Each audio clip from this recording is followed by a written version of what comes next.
वो तो कम्युनिस्टों का इलाका रहा है, छोटी छोटी बातों में उठता रहा है लोग। बेगूसराय में कुत्ता मर जाता है तो कम्युनिस्ट लोग सड़क पर आ जाते हैं। लेकिन अफसोस है कि नीतीश राज में इस तरह से डंडे चले हैं और खून बहा है, ये बहुत बड़ा जुल्म हुआ है। तो आपने सुना सलीमान को उनका साफ तौर पे कहना है कि बिहार में अब नीतीश कुमार की सरकार नहीं रही, ये अब सरकार अंग्रेजों वाली हो गई है। उन्होंने साफ तौर पे ये कहा है कि इसकी जांच जुडिशियल जांच होनी चाहिए और उन्होंने साफ तौर पे ये कहा है कि जो बिहार मौजूदा जो सरकार है वो अब जो हक की बात करता है उस पर गोलियाँ चलाती है। और भी क्या कुछ करते हैं सलीमान आपने इस वीडियो में सुना। ऐसे ही तमाम खबरों के लिए जुड़े रहना चाहिए इनसाइड के साथ। तब तक के लिए धन्यवाद। मैं तो समझता हूँ कि शायद अंग्रेजों के जुल्म और ज़्यादती को भी शर्मा देने वाला वाक़या ये है। जनरल डायर की तरह की फितरत इन लोगों की हो गई है कि सड़कों पे लोग आएँ। एक जमहूरी मुल्क है, जमहूरियत में, राजतंत्र में और ग़ुलामी में फ़र्क तो होना चाहिए। ये अंग्रेज़ों के ज़माने में था कि यहाँ के लोगों को दमन करते थे, वो यहाँ का शोषण करते थे। टैक्स देने वाले जिसके खून और पसीने की कमाई पर बाबू ऑफिस में बैठा हुआ है, नेता बना हुआ है और उसको बिजली नहीं मिल पाएगी। पूरे बिहार में बिजली की हालत चरमराई हुई है, लेकिन सीमांचल में बिजली नाम की कोई चीज़ ही नहीं है। सिर्फ खंभे गड़े हैं, तार लटक रहे हैं, टूटा हुआ तार लटक रहा है, जले हुए ट्रांसफार्मर्स हैं। खेतों को आज तक पानी नहीं मिल पा रहा है। लोगों के गर्मी, शदीद गर्मी में भी लोगों के पंखे भी नहीं डोल रहे हैं, बल्ब नहीं जलता है, लगता है कि कोई जुगनू है जैसे, है ना। लोगों को रोशनी नहीं मिल पा रही है। यहाँ तो कुत्तों को भी पंखा चाहिए, मंत्री के एसी चाहिए इनको, और वहाँ बेचारे गरीबों के बच्चे रात को पढ़ रहे हैं तो 7-8 बजे भी उनके यहाँ बिजली नहीं है। तो ये जुल्म नहीं है? टैक्स दे रहे हैं लोग, भीख नहीं मांग रहे हैं। जब टैक्स पेयर आ रहे हैं बिजली मांगने के लिए तो कोई अफसर, जिम्मेदार अफसर जाता, उनके डेलीगेशन को बुलाता। वो बुलाया गया था किसी पार्टी की तरफ से भी नहीं। तमाम तर जो पंचायत प्रतिनिधि थे सब पर लोगों ने वो किया, तब वो मजबूर होकर के आए और वहाँ पर डेलीगेशन जाता, अफसरों का बात करता या उनको इज्जत के साथ बुलाता। नहीं उठेंगे, नहीं, है ना। वो तो कम्युनिस्टों का इलाका रहा है, छोटी छोटी बातों में उठता रहा है लोग। बेगूसराय में कुत्ता मर जाता है तो कम्युनिस्ट लोग सड़क पर आ जाते हैं। लेकिन अफसोस है कि नीतीश राज में इस तरह से डंडे चले हैं और खून बहा है, ये बहुत बड़ा जुल्म हुआ है। ये सीमांचल के लोगों का खून नहीं बहा है, बल्कि पूरे देश के अंदर में हक मांगने वाले लोगों का खून बहा है। इसलिए अपने हक के लिए मुतालबात करने वाले सारे लोगों को मुत्तहिद होना चाहिए। मैं तो दावे के साथ कहता हूँ, अगर ये वाक़या जो बर्बरता वहाँ हुई है, अगर सीमांचल में ना होकर दूसरी जगह पर होती तो रेल भी रोक देते लोग, अब तक दुकानें भी बंद कर देते, ऑफिसों के दरवाजे बंद हो जाते। लेकिन सीमांचल के लोग चूँकि शरीफ है, चूँकि गरीब है, चूँकि अनपढ़ है, चूँकि डरपोक है, ये कभी वो ऐसा कुछ करते नहीं। ये समझे कि भाई हम बिजली का बिल भरते हैं, बिजली नहीं मिल पाती है, जाते हैं अपनी बात करेंगे, बिजली से लोग चुस करेंगे। ऐसे धरना प्रदर्शन को भी कंट्रोल करने के लिए आंसू गैस छोड़ा जाता है, टीयर गैस छोड़ा जाता है, पानी का छिड़काव किया जाता है। नहीं होता है तो पुलिस बल का इस्तेमाल करके डंडे चलाए जाते हैं। छत पर से गोली चला रहे हैं आप।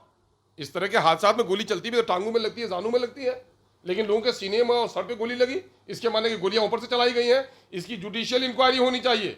और MIM का मुतालबा है कि मरने वाले परिवार को 50-50 लाख का जुर्माना अदा करे सरकार, क्योंकि हमारे जान, माल, इज्जत, आबरू के पहरेदार है ये। और ये यहाँ से पटने से चाहे वहाँ के अफसरों के जितने भी CCTV हैं सारे को सीज किया जाए कि क्या रियल पोजीशन वहाँ उस वक्त रहा है, और उस पर जुडिशियल इंक्वायरी हो, ऐसे तमाम लोगों को सजा हो और 24 घंटा बिजली वहाँ मिलनी यकीनी बनाया जाए, ये सूरत हाल पैदा हो। मुझे तो कम्युनिस्टों पर हैरत आती है। कुछ कम्युनिस्ट लीडरों का बयान आया है कि साहब फला पार्टी कर रही थी। अरे पार्टी जाए चूल्हे बाहर में कोई पार्टी करे, वो तो पंचायत नुमाइंदगान कर रहे थे, आवाम आई थी वो करने के लिए। तो चे जाए कि आवाम की हिमायत करें सरकार में बैठे हुए लोग। ये तो जेब देता है जदयू को, ये जेब देता है राजद को, ये जेब देता है कांग्रेस को कि आवाम के मामले में लापापुती करे। लेकिन कम्युनिस्ट लोगों की ये जबान अगर इस तरह से वो हो जाएगी, आवामी तहरीक के मामले में चुप हो जाएगी, बल्कि उल्टे ये करें कि लोगों ने, प्रदर्शनकारियों ने ही वो किया, कदम आगे बढ़ाया, ऐसा कहीं से भी सच नहीं है।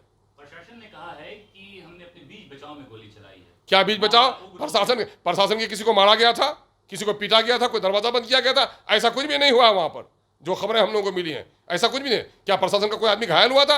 अगर वो अभी दिखाएगा भी, ये मसनूई तौर पर होगा। ऐसा कुछ, जो खबरें हम लोग को मालूम हुई है ऐसी कोई बात नहीं थी। ये मामला दमनकारी का है। अरे आपने पुलिस बल भी नहीं बुलाया इन लोगों ने। आवाम की इतनी बड़ी तहरीक है, इंटेलिजेंस के लोग हैं आपके लोग, गाँव से लोग आ रहे हैं, सारा कुछ नहीं देख रहे हैं। इन सारे लोगों ने जुल्म और ज्यादती की है भाई वहाँ पर।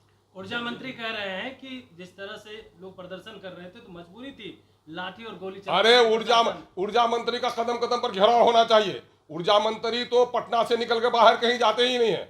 वो चाहे तो असेंबली में जाते हैं या हॉस्पिटल जाते हैं, है ना। वो तो बिजली से उनको कोई लेना देना ही नहीं है। है ना। ऐसे बीमार आदमी को बिजली का मंत्री बना के रखा है और उससे से बिजली पूरी भी बीमार हो गई है, और ये डंडा चलवाने के लिए ऑर्डर देते हैं यहाँ से। ये लोग नायक हैं। ये लोग नाम लेते हुए शर्म आनी चाहिए। ये लोग नाम लेते हैं लोकनायक जयप्रकाश का, राम मनोहर लोहिया का, कर्पूरी ठाकुर जी का नाम लेते हैं। नाम लेते हुए शर्म होनी चाहिए उन लोगों को जो लोग आवाम पर इस तरह के डंडे बरसाएं। ऊर्जा मंत्री ने कहा है कि जो बदमाशी करेंगे उन पे गोली चलेगी। हाँ तो चलेगी ही ना, चूंकि तो अंग्रेजों की तरह राज करना है उनको, दमनकारी करनी है उनको तो डिक्टेटर है वो तो लोकतंत्र के नेता है नहीं, है ना। अब वो मामला डिक्टेटरशिप है उनका। वो जाते हैं, मंत्री की जिम्मेदारी नहीं है क्षेत्र का दौरा करे, वो प्रभारी मंत्री है पूर्णिया के, एक मरतबा पूर्णिया नहीं जा सके वो, है ना। पार्टी के बड़े नेता है, बुजुर्ग हैं, हम लोग उनका सम्मान करते हैं, लेकिन आवाम पर गोली चली तो ये जुमला वो बोलेंगे कि उन पर गोली चलनी चाहिए। इनके अफसर जो रिश्वत ले रहे हैं, इनके अफसर जो लूट रहे हैं, उनको क्या किया, कितने लोगों को सस्पेंड किया इन्होंने। बिजली के नाम पर कितना शोषण और दोहन हो रहा है, ओवर बिलिंग हो रही है, जहाँ ट्रांसफार्मर जले हुए हैं, खेतों को पानी नहीं मिल पा रहा है, बिजली नहीं पहुंचा पा रहे हैं। आज भी कई ऐसे गाँव हैं, अभी तो खबर छपी है पटने के गांव में, मसूरी में बिजली नहीं दे पाए हैं। ये लोग कह रहे हैं कि 100% लोगों को हम लोगों ने बिजली दे दिया है। हमारे यहाँ एक गांव है, आज तक वहां पर बिजली नहीं दे सके ये लोग, तो क्या मामा कर रहे हैं। तो पार्टी अब क्या करेगी? भाई MIM पार्टी की हमारी जो शक्ति है, हम अपनी आवाज़ भी उठा रहे हैं। हमारा डेलीगेशन वहाँ जाएगा, हम दौरा करेंगे। हम ये मुतालबा करते हैं कि हुकूमत जिन अफसरों की लापरवाही के नतीजे में ये कार्रवाई हुई है, ऐसे लोगों को नौकरियों से बर्खास्त करे, गोली चलाने वालों को उसको सजा दे, मरने वाले को माकूल मुआवजा दे, और बिजली सुनिश्चित करे लोगों के लिए। आप और आपकी टीम डेलीगेशन के साथ जाना चाहती है, क्या नीतीश कुमार जाने देंगे? इससे पहले भी आप लोग कई बार रोका गया है। नहीं रोका जाएगा तो देखा जाएगा, है ना। रोका जाएगा, देखा, जाहिर है उन लोगों का शक्ति है, बल है, तो बल का प्रयोग कर सकते हैं। मुमकिन है कि डंडे गोली हम लोगों पर भी चल जाए, लेकिन हमारी जिम्मेदारी है, हम तो मजलूम का आंसू पूछने के लिए जाएंगे। मुहर्रम के बाद इंशाल्लाह दौरा करेंगे। तो आपने सुना अख्तर इमाम को उनका साफ तौर पे कहना है कि बिहार में अब नीतीश कुमार की सरकार नहीं रही, ये अब सरकार अंग्रेजों वाली हो गई है। उन्होंने साफ तौर पे ये कहा है कि इसकी जांच जुडिशियल जांच होनी चाहिए, और उन्होंने साफ तौर पे ये कहा है कि जो बिहार मौजूदा जो सरकार है वो अब जो हक की बात करता है उस पर गोलियाँ चलाती है। और भी क्या कुछ करते हैं अख्तर इमाम ने आपने इस वीडियो में सुना। ऐसे ही तमाम खबरों के लिए जुड़े रहना चाहिए इनसाइड के साथ। तब तक के लिए धन्यवाद।